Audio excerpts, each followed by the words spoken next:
युवराज मार्तंड ने प्रोफेसर सुंदरामा से पिछले दिन न आने का कारण पूछा तो प्रोफेसर सुंदरामा ने स्वामी के विषय में स्पष्ट रूप से बता दिया। युवराज स्वामी से मिलने को व्यग्र हो उठे। उन्होंने स्वामी से भेंट का समय मांगा और प्रार्थना की कि यदि वे राजप्रासाद में आ सकें तो उनकी कृपा होगी। स्वामी और प्रोफेसर सुंदरामा युवराज से मिलने के लिए राजप्रासाद में आए। मेरे गुरु ने बताया है कि आप परिव्राजक के रूप में भारत के चारों धामों की यात्रा कर रहे हैं। युवराज ने कहा, मुझे इस प्रकार के जीवन का कोई अनुभव नहीं है, इसलिए जानने की उत्सुकता है कि आप कहाँ-कहाँ गए और किन-किन लोगों से मिले। स्वामी ने विभिन्न देसी रियासतों, राजाओं और उनके दरबारों की चर्चा की। युवराज की रुचि और भी बढ़ गई। आपको भारतीय राजाओं में किसने सबसे अधिक प्रभावित किया? मैं जिन हिंदू राजाओं से मिला हूँ, उनमें से अपनी योग्यता, देशभक्ति, ऊर्जा और दूरदर्शिता से मुझे सबसे अधिक बड़ोदरा के गायकवाड़ ने प्रभावित किया। राजस्थान में एक छोटी सी रियासत है, उसे रियासत भी नहीं कहना चाहिए, वह जयपुर राज्य का ठिकाना भर है, खेतड़ी। वहाँ के राजा अजीत सिंह ने भी मुझे बहुत प्रभावित किया। वे तो मेरे मित्र ही हो गए। उनमें देशभक्ति, प्रजावत्सलता के साथ साथ धर्म और अध्यात्म का तत्व भी बड़ी मात्रा में है। जैसे जैसे मैं दक्षिण की ओर बढ़ा, मुझे भारतीय राजाओं और शासकों की क्षमता, बुद्धि और चरित्र में अवरोध ही दिखाई दिया है। आप मेरे चाचा त्रावणकोर के महाराज से मिले हैं? नहीं। क्यों? आप उनसे मिलना नहीं चाहेंगे? मिलना तो चाहता हूँ, किंतु अभी समय ही नहीं है। स्वामी ने कहा, जैसे ही उनसे मिलने की व्यवस्था होगी, भेंट करने जाऊंगा। स्वामी ने मार्तंड वर्मा के अध्ययन इत्यादि के विषय में गंभीर जिज्ञासाएं की। उनसे उनके जीवन का लक्ष्य भी पूछा। मेरी त्रावणकोर रियासत के लोगों और उनके कार्यकलापों में बहुत रुचि है। मेरा संकल्प है कि मैं महाराज के प्रमुख और निष्ठावान प्रजाजन के रूप में राज परिवार और अपनी प्रजा के कल्याण की वृद्धि के लिए उनके हित में जो भी कर सकूंगा वह करूंगा। युवराज स्वामी से बहुत प्रभावित हुए। उनका रूप, रंग और व्यक्तित्व ऐसा था कि उनसे प्रभावित हुए बिना रहा ही नहीं जा सकता था। मैं आपका एक चित्र खींचना चाहता हूँ स्वामी जी, युवराज ने कहा। मुझे वैसे भी फोटोग्राफी का व्यसन है, किंतु आप जैसा व्यक्तित्व सामने पाकर मैं स्वयं को एकदम रोक नहीं पा रहा। स्वामी छवि खिंचवाने की मुद्रा में बैठ गए। लो राजकुमार, अपना व्यसन पूरा करो। युवराज ने चित्र उतारा। अब क्या करोगे इसका?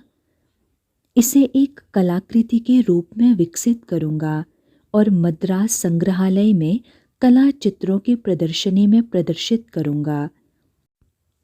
तुम में बहुत सारी संभावनाएं हैं युवराज, स्वामी बोले, किंतु मुझे भय है कि विश्वविद्यालय की यह पश्चिमी शिक्षा कहीं तुम्हें आत्म केंद्रित और स्वार्थी न बना दे। मेरी अपनी ऐसी कोई इच्छा नहीं है और प्रभु की इच्छा के सम्मुख मेरा कोई वश नहीं है। स्वामी युवराज को आशीर्वाद देकर चले आए। दूसरे और तीसरे दिन का अधिकांश भाग स्वामी और सुंदरामा साथ साथ ही रहे। तीसरे दिन की संध्या के समय प्रोफेसर रंगाचार्य आए। स्वामी की धारणा थी कि प्रोफेसर सुंदरामा परंपरावादी हिंदू थे, विचारों में भी और क्रियाकलाप में भी। स्वामी ने हिंदू धर्म के विषय में जो कुछ भी कहा वह सुंदरामा को प्रीतिकर ही लगा। यद्यपि बीच बीच में वे स्थानीय लोकाचार के विरुद्ध अपना आक्रोश प्रकट करते ही रहते थे।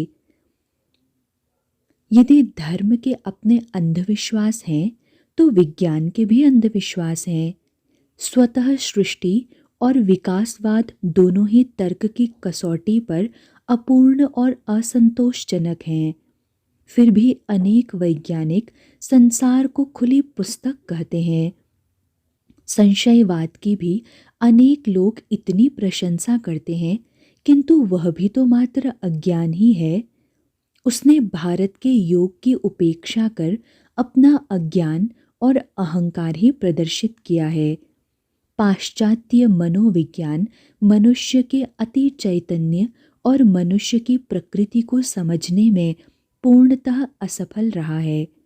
जहाँ पाश्चात्य विज्ञान स्तब्ध होकर ठहर जाता है, वहाँ भारतीय ज्ञान आकर मानव अस्तित्व के उच्च धरातलों, अस्तित्व और अनुभवों की व्याख्या करता है, उसका चित्रण करता है और उच्चतर अस्तित्व और अनुभवों के विषय में व्यावहारिक ज्ञान देता है। स्वामी रुके। केवल धर्म और विशेषकर भारतीय ऋषियों का धर्म ही मनुष्य के मन की उदात्त और सूक्ष्म गतिविधियों को समझ सकता है। वही इसकी लौकिक आकांक्षाओं को मर्यादित भी कर सकता है। तभी हम ईश्वर के अस्तित्व को समझ सकते हैं और जान सकते हैं कि उसके अतिरिक्त जो कुछ भी है वह माया के बंधन में उसका सीमित प्रकटीकरण है। तो आपको लगता है कि मनुष्य को अपनी लौकिक कामनाओं को सीमित कर अलौकिक जीवन व्यतीत करना चाहिए? प्रोफेसर सुंदरामा ने कहा। ये दोनों ही मनुष्य को इंद्रियों के बंधन में बांधे रखते हैं। जीवात्मा अपने सत्व को शुद्ध कर इन दोनों से ऊपर उठकर ही अपने जीवन के सर्वोत्तम लक्ष्य मोक्ष को प्राप्त कर सकता है। स्वामी ने कहा, तभी मनुष्य और देवता इस जीवन के तुच्छ आडंबर और मिथ्या अभिमानों से ऊपर उठ सकते हैं। और जातिवाद? प्रोफेसर सुंदरामा रुके। विशेषकर ब्राह्मणों के महत्व के विषय में आपका क्या विचार है? ब्राह्मण तब तक जीवित रहेंगे जब तक वे निस्वार्थ कर्म करते रहेंगे और समग्र समाज को अपना ज्ञान मुक्त हस्त बांटते रहेंगे। स्वामी ने कहा, ब्राह्मणों ने इस देश के लिए बहुत महान काम किए हैं। वे आज भी महान कार्य कर रहे हैं और भविष्य में इससे भी महानतर कार्य करना ही उनकी नियति है। हमारे समाज में महिलाओं से अनेक अधिकार छीन लिए गए हैं। प्रोफेसर सुंदरामा ने कहा, शिक्षा का अधिकार, स्वेच्छा से विवाह का अधिकार, जाति के नाम पर भी अनेक प्रकार की स्वतंत्रता को बाधित किया जा रहा है। आप क्या इसे उचित और शास्त्र सम्मत मानते हैं? स्वामी गंभीर हो गए। यह अनुचित है। शिक्षा, विवाह और महिलाओं के सम्मान के संदर्भ में शास्त्र की आज्ञा का उल्लंघन नहीं होना चाहिए। महिलाएं हों अथवा ऊंची नीची जातियां, उन सबको संस्कृत की शिक्षा दी जानी चाहिए। उन्हें भारत की प्राचीन आध्यात्मिक संस्कृति को आत्मसात करना चाहिए और अपने जीवन में प्राचीन ऋषियों के विचारों और सिद्धांतों का अनुभव करना चाहिए।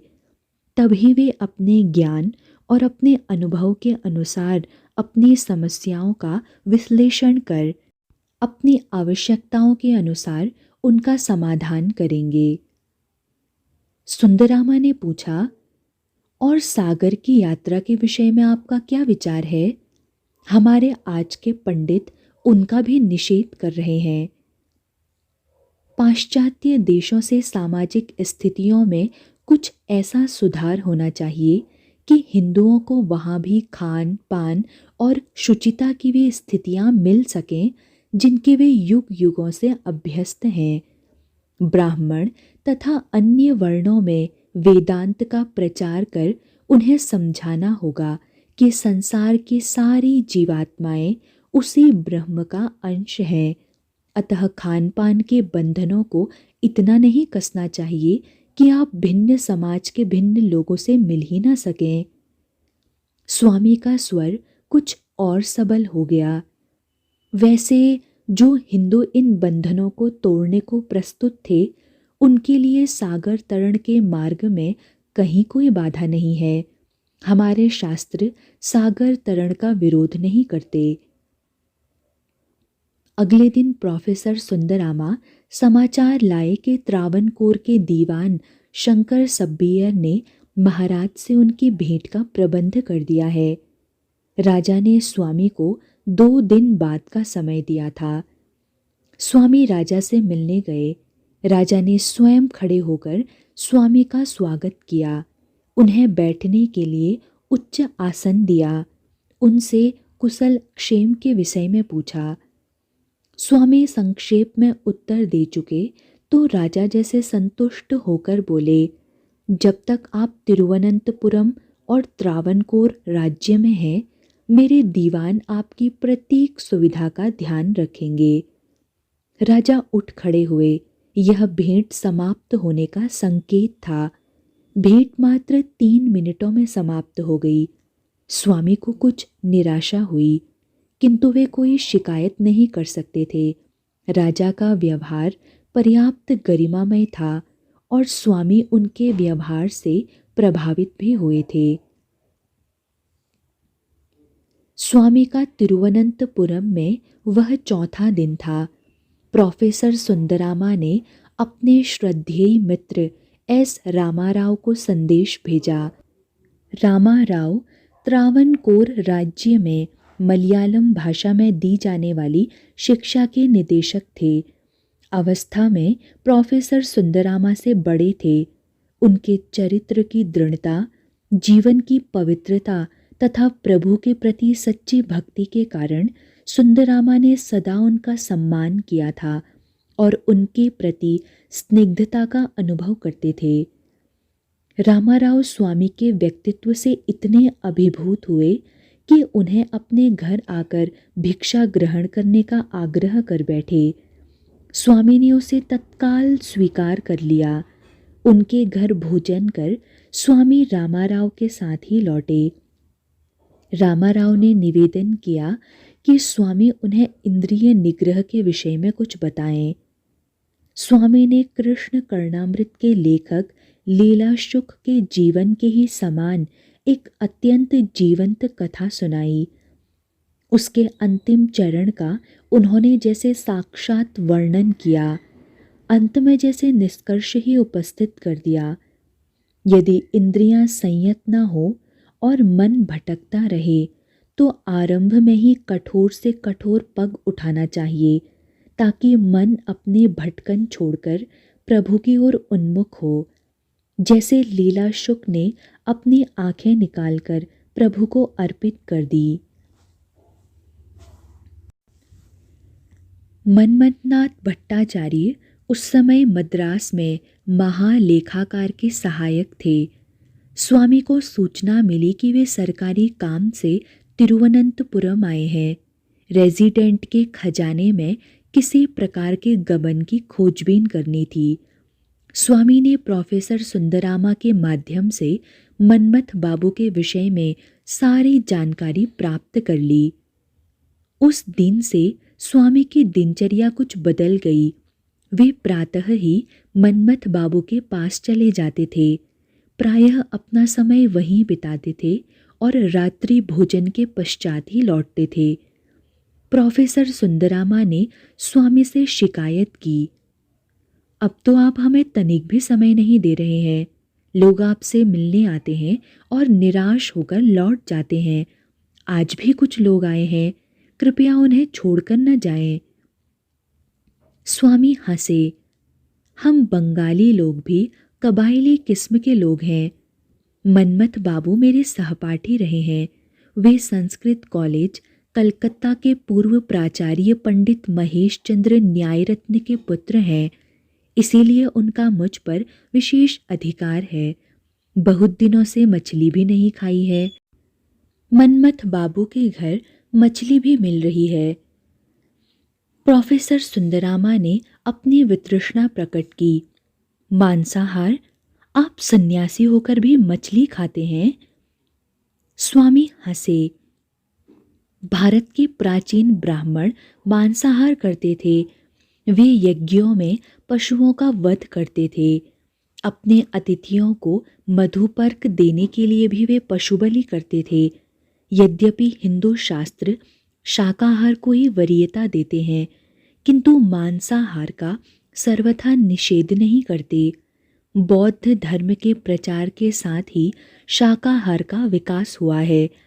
मैं तो यह भी मानता हूँ कि भारतीय समाज में मांसाहार के त्याग ने उनकी शक्ति को कम किया है, उनकी लड़ने की इच्छा को समाप्त किया है, और उसके परिणाम स्वरूप अंततः हम लोग अपनी स्वतंत्रता भी खो बैठे हैं। क्या शाकाहारी लोग लड़ नहीं सकते? लड़ सकते हैं। उनमें से कुछ तो बहुत बलवान भी होते हैं, स्वामी बोले, किंतु समूह के रूप में उनकी लड़ने की इच्छा क्षीण हो जाती है। विदेशी आक्रमणकारियों के टकराने की इच्छा नहीं रह जाती। अंततः वे पराजित हो जाते हैं। इतिहास इसका साक्षी है। तो क्या अपनी लड़ने की इच्छा बनाए रखने के लिए मनुष्य राक्षस हो जाए? प्रोफेसर सुंदरामा कुछ रुष्ट थे। राक्षस मत बनिए, किंतु अपने जीवन, सम्मान और संपत्ति को बचाने के लिए, प्रतिरोध करने के लिए समाज और देश को संघर्ष तो करना ही पड़ेगा। स्वामी ने कहा। इधर बंगालियों ने सामूहिक रूप से मांसाहार पर कुछ बल दिया है। वे किसी पुरोहित से कुछ पशुओं पर मंत्राभिषिक्त जल छिड़कवा कर उन पशुओं को बिना किसी धार्मिक ग्रंथि के अपने भोजन के रूप में प्रयुक्त करते हैं। स्वामी बोले, यदि हिंदुओं को संसार में अन्य जातियों के संघर्षपूर्ण समाज में जीवित रहना है तो उन्हें मांसाहार से विमुख नहीं होना चाहिए। प्रोफेसर सुंदरामा न केवल परंपरावादी ब्राह्मण परिवेश में जन्मे थे, उनका पालन पोषण भी उन्हीं संस्कारों में हुआ था। वे स्वामी के विचारों से तनिक भी सहमत नहीं हो पा रहे थे। एकमात्र वैदिक धर्म ने ही मनुष्य को सिखाया है कि प्रकृति से उसका संबंध बंधुत्व और एकता का है। प्रोफेसर सुंदरामा बोले, मनुष्य भी प्रकृति का ही अंग है। हमें यह भी सिखाया गया है कि राजनीतिक सत्ता अथवा अपने इंद्रियों के सुख जैसे तुच्छ लक्ष्यों के लिए हमें मानवता से पतित नहीं होना चाहिए। मैं आपसे सहमत हूँ कि राजनीतिक सत्ता अथवा किसी भी प्रकार की सत्ता के लिए मानवता से पतित नहीं होना चाहिए। स्वामी ने उनकी बात काटी, किंतु स्वतंत्रता की रक्षा प्रत्येक स्थिति में की जानी चाहिए। मनुष्यता स्वतंत्रता से अधिक महत्वपूर्ण है, प्रोफेसर सुंदरामा ने और भी बल देकर कहा।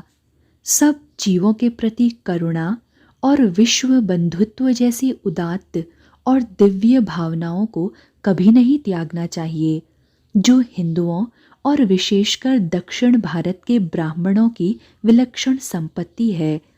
उसे समयातीत या पिछड़ापन मानने की भूल कभी नहीं करनी चाहिए। कोई आपको पिछड़ा हुआ माने या न माने, दास्ता आपको पिछड़ने पर बाध्य कर देगी।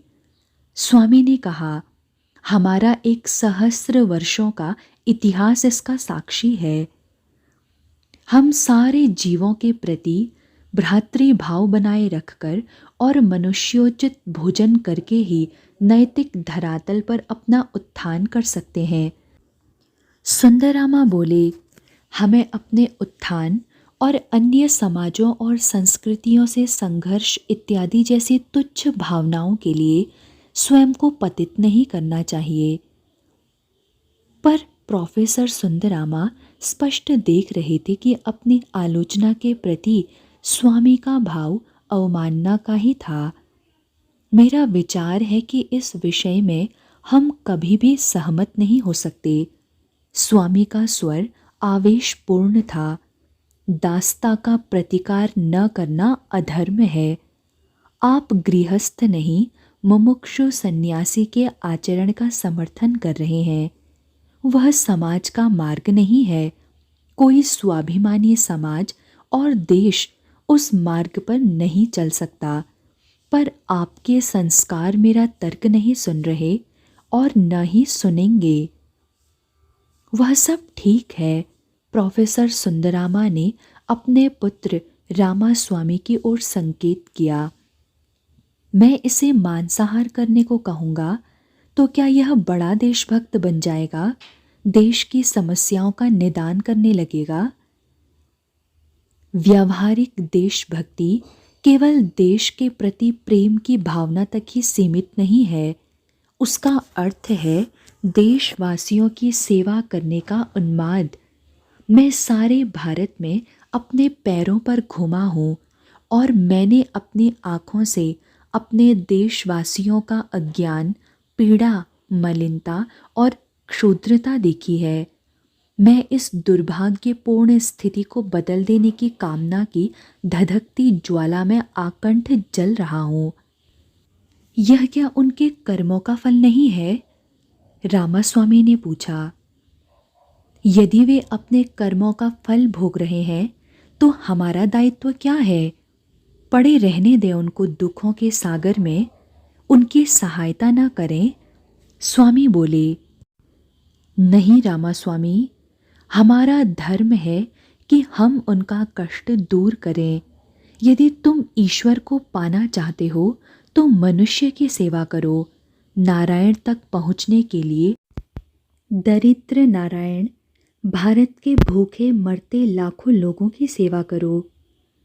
पर स्वामी, मैं अभी अपने धर्म ग्रंथ पढ़ना चाहता हूँ। अभी तुम छोटे हो, किंतु मैं आशा करता हूँ कि किसी दिन तुम श्रद्धापूर्वक उपनिषद, ब्रह्मसूत्र और भगवत गीता पढ़ोगे। वे प्रस्थान त्रयी में गिने जाते हैं। इतिहास, पुराण और आगम भी पढ़ोगे। तुम इन ग्रंथों के समान कोई ग्रंथ संसार भर में नहीं पाओगे। सारे जीवों में एक मनुष्य ही है जो जानना चाहता है कि कहाँ, क्यों और क्या। स्वामी, आप यहाँ एक सार्वजनिक भाषण क्यों नहीं देते? लोगों को उससे बहुत लाभ होगा। प्रोफेसर सुंदरामा ने कहा। मैंने आज तक कोई सार्वजनिक भाषण नहीं किया है। स्वामी ने कहा, यदि मैं ऐसा कुछ करूं तो मेरे हाथों एक शोचनीय और उपहासास्पद असफलता लगेगी। मैसूर के महाराजा ने आपको शिकागो में होने वाली धर्म संसद में हिंदू धर्म का प्रतिनिधित्व करने को कहा है। प्रोफेसर सुंदरामा ने कहा, यदि आप एक साधारण सभा में भाषण नहीं कर सकते तो विद्वानों की उस महासभा का सामना कैसे करेंगे? यदि प्रभु की इच्छा होगी कि मैं उनकी वाणी बनकर उनका संदेश संसार को दूं और सत्य तथा सात्विक जीवन की सेवा करूं, तो वे मुझे उसके योग्य बना देंगे। सुंदरामा को लगा कि स्वामी उन्हें टालने का प्रयत्न कर रहे हैं।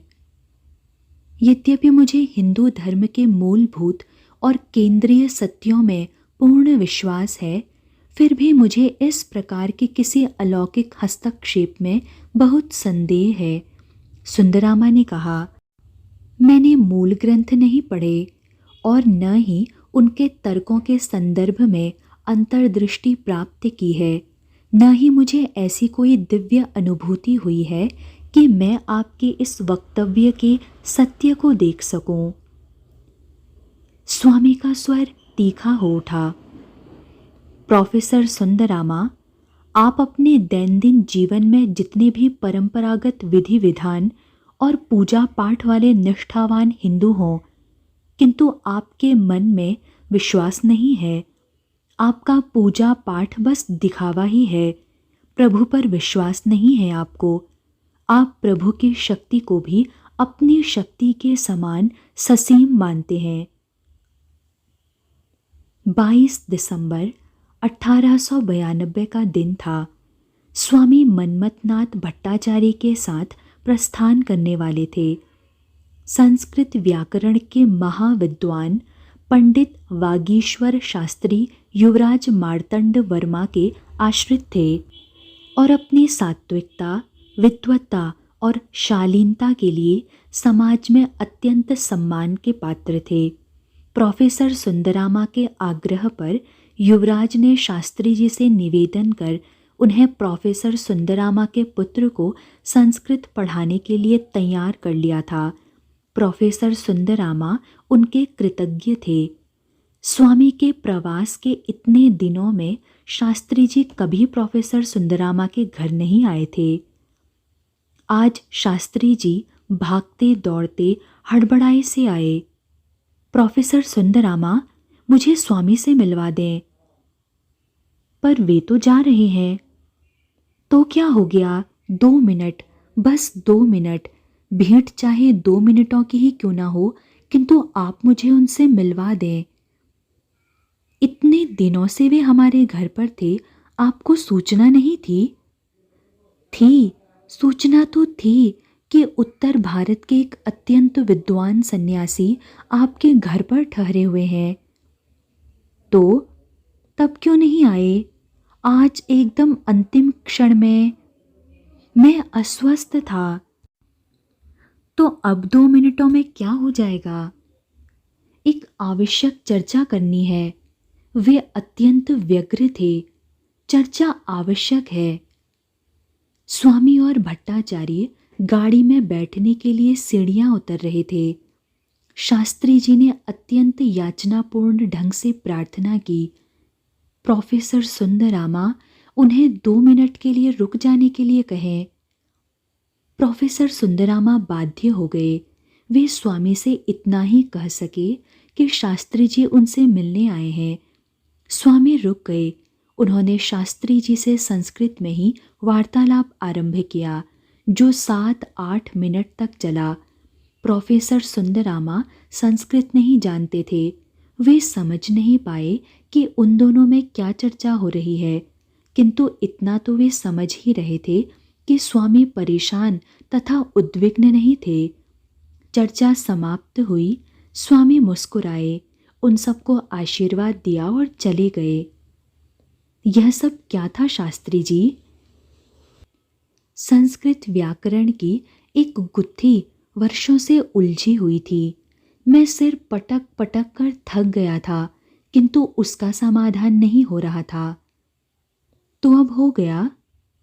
हाँ, इतने से समय में ही स्वामी ने उस समस्या के विषय में अपनी राय और संस्कृत भाषा का अपना उत्कृष्ट ज्ञान प्रदर्शित कर दिया। मेरा वर्षों का परिश्रम आज सार्थक हुआ।